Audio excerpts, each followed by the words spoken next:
Bismillahirrahmanirrahim. Assalamualaikum warahmatullahi wabarakatuh.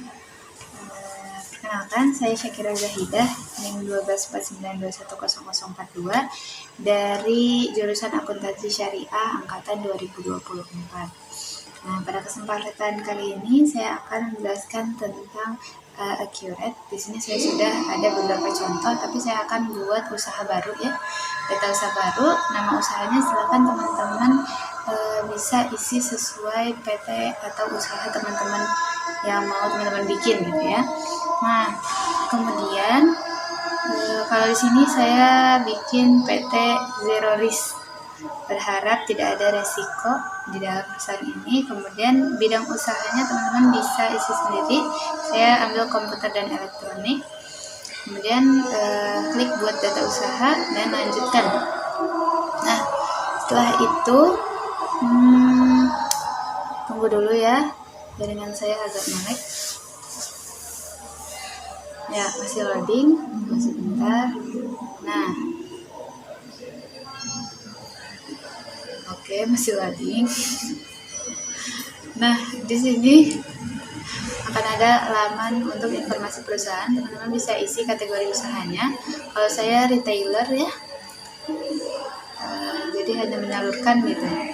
Nah, kemudian di sini ada metode biaya persediaan. Saya pakai Vivo, first in first out. Di sini ada accurate online, langsung saja selesai, klik. Kemudian akan langsung diarahkan ke berita. Nah, tapi berita ini tidak terlalu penting, teman-teman bisa langsung klik silang aja, klik X-nya. Kemudian di sini ada persiapan data perusahaan. Tapi karena di soal itu adalah input ke aset tetap, nah kita akan langsung ke aset tetap. Teman-teman bisa langsung klik aset tetap di sini. Kemudian klik lagi aset tetap. Setelah mengklik aset tetap itu, kita akan dibawa ke laman aset tetap. Kemudian di sini teman-teman bisa input secara manual. Tapi dalam hal ini saya akan mengimpor data melalui Excel, teman-teman. Teman-teman bisa klik yang ada tanda panah ke bawah. Kemudian di sini tinggal pilih file Excel-nya. Filenya harus berbentuk Excel, teman-teman, agar bisa dibaca. Klik unggah, kemudian klik lanjutkan. Nah, lanjutkan lagi, kemudian akan mengimpor data accurate itu. Nah, 5 data gagal diproses. Kenapa ini? Kita akan coba cek menggunakan unduh data gagal. Nah, kemudian di Excel bagian kanan itu akan ada keterangan kenapa datanya gagal. Nah, dalam hal ini akun perkiraan belum ada. Dari 5 data ini akun perkiraan belum ada karena kita memang belum menginput akun perkiraan. Nah, gimana kita bisa menginput akun perkiraan? Oke. Nah, cara menginput akun perkiraan adalah kita hapus dulu. Kemudian cari buku besar, ada akun perkiraan. Nah, teman-teman bisa masukkan secara manual, tapi dalam hal ini saya menginput secara impor data melalui Excel lagi. Kemudian bisa pilih file Excel kembali, kemudian unggah, kemudian unggah. Nah, kemudian klik lanjutkan, klik lanjutkan lagi.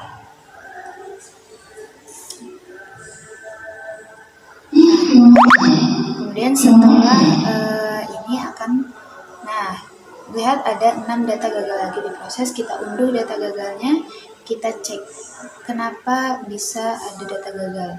Nah, kita bisa lihat di bagian paling kanan ya teman-teman, ada keterangannya bahwa mata uang US dollarnya belum ada. Nah, di pengaturan kita ke preferensi, kita akan mencoba untuk mengganti. Nah, alamat, kita klik alamat dulu untuk memenuhi atau melengkapi alamatnya. Karena kalau kita mau mengganti mata uang, kita harus memenuhi alamat kita dulu, melengkapi alamat kita. Nah, di sini sebagai contoh ya teman-teman, jangan lupa untuk disimpan. Nah, setelah disimpan ini teman-teman, kita masuk lagi ke pengaturan di bagian preferensi. Kemudian di sini ada bagian fitur, teman-teman bisa klik. Kemudian ada multi mata uang, jangan lupa disimpan. Dan kita akan ke perusahaan di bagian mata uang. Nah, di mata uang ini kita cari mata uang yang ingin kita impor, yaitu US dollar. Nah, US dollar, kemudian jangan lupa untuk disimpan, klik kotak biru di kanan. Nah, oke, setelah diinput, maka kita bisa melanjutkan untuk mengimpor akun perkiraan. Nah, impor data, impor melalui Excel, teman-teman. Kemudian pilih file Excelnya, kemudian kita unggah datanya. Kita lanjutkan, klik 2 kali. Sebelumnya maaf Ibu, saya ada di Mahat, jadinya agak ramai ya. Nah, mengimpor data. Oke, 1 data berhasil, 72 data gagal diproses. Nah, kita unduh data gagal lagi, kita lihat kenapa bisa ada data gagal. Oke, data gagal di sini karena semua akunnya sudah ada di sebelumnya gitu. Jadi sebelumnya sudah terimpor, sudah pernah terimpor, akhirnya gagal diproses. Nah, kita bisa lanjut, kita lihat ini bahwa akun perkiraannya sudah ada saldonya semua. Sekarang kita silang akun perkiraannya, kemudian kita lanjut ke mengimpor aset tetap. Nah, impor data seperti tadi, cari file Excelnya,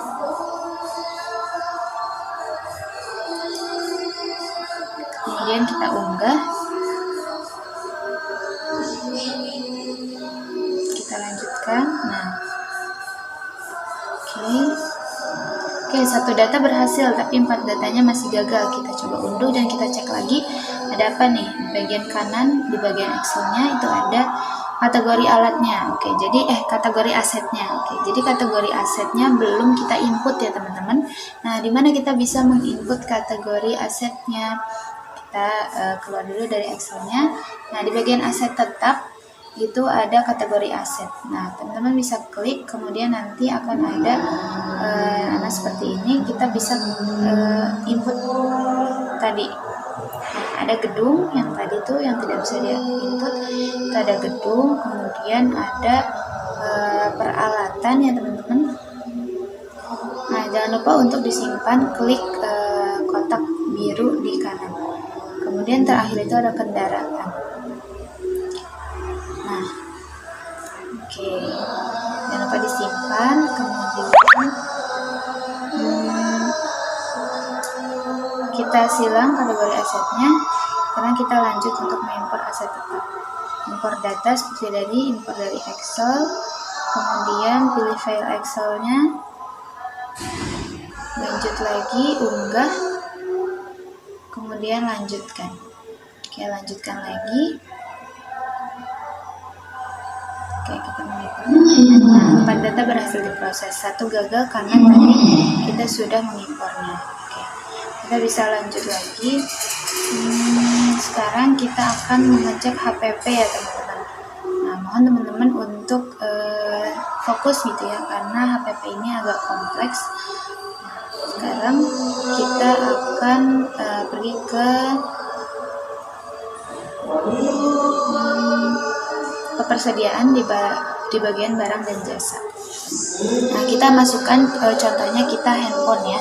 Kita akan masukkan contoh yaitu handphone dengan satuan pieces. Jadi nanti ketika kita membeli atau menjual itu satuannya adalah pieces. Nah, jangan lupa untuk disimpan, klik kotak biru di kanan. Kemudian setelah itu kita bisa lihat nih, di list barang dan jasa persediaan kita itu ada 0 karena kita belum melakukan pembelian. Nah, di faktor pembelian itu kita akan asumsikan kita membeli handphone. Kita taruh pemasoknya, tapi teman-teman kita belum menginput data pemasok. Maka bagaimana caranya? Persiapan data perusahaan, klik, kemudian impor data.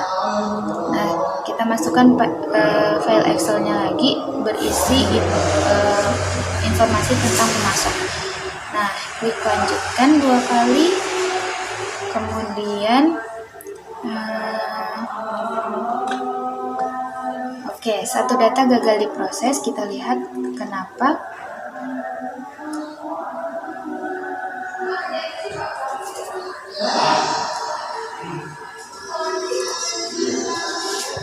Oke, satu data gagal diproses karena pemasok sudah ada. Jadi kita bisa sekarang pilih pemasoknya. Kita akan beli dari mana? Saya akan beli dari Star Electronic Ltd. Nah, kemudian barangnya itu kita akan beli handphone yang tadi kita sudah input ya teman-teman. Handphone, kemudian kita lanjutkan.